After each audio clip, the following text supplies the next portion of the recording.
ایک آپ کو میں اور وضاحت کر دوں، ہم بہت ججمنٹ اورینٹڈ بن گئے. میں نے جو حلف اٹھایا ہے نا، میں نے یہ حلف نہیں اٹھایا، سن تو لیجئے نا پلیز، کہ میں judgments of the supreme court کا پابند ہوں.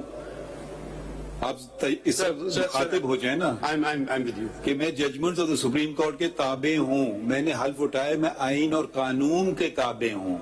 پلیز میں اپنے حلف کی وائلیشن نہیں کروں گا کہ جی ججمنٹس کو، آئین کو تو چھوڑ دیجئے، آئین تو ہم پڑھیں گے نہیں، ججمنٹ پڑھیں گے بیٹھ کر. میں تو آپ ذرا سن لیجئے نا، اس ملک میں کئی بار مارشل لاء بھی لگے ہیں، میں ان ججمنٹ کے تابع نہیں ہوں.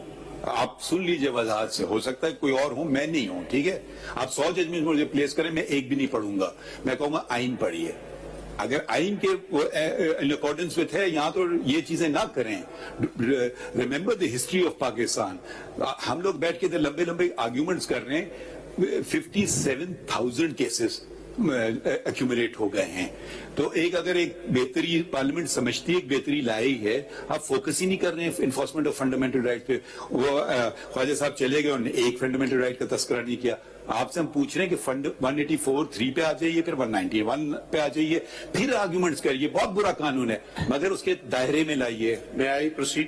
جی please. Article 4. I read, my lord. فرمائیے.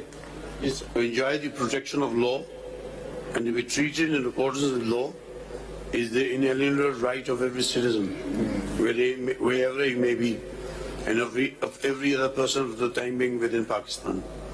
In particular, no action detrimental to life, liberty, body, reputation, or property of any person shall be taken except in accordance with law. B. No person shall be prevented from or hindered in doing which is not prohibited by law. And C. No person shall be compelled to do that which the law does not require him to do. Now let us go on to the... Not go on to develop an argument. Allow me. No, why you read Article 4? Your Lordship had asked me to argue the case according to the way that I want to proceed. Yes, so please allow me. What is the violation of Article 4?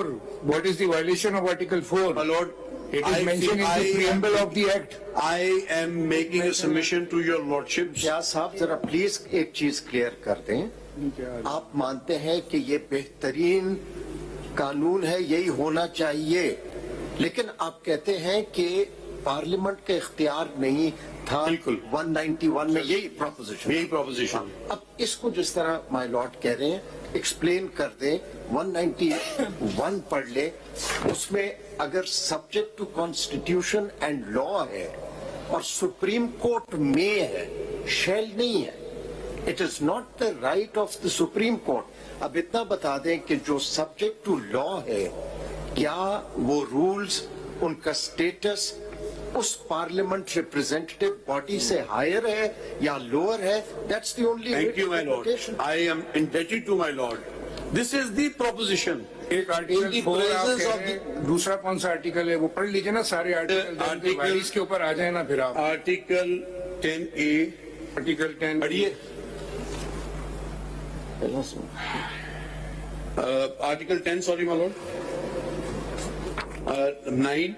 ایسے نہیں numbers نہ دیں، بتائیں نا. No person shall be deprived of life or liberty save in accordance with law. آپ کی کون سی life Liberty لے لی اس لاء نے؟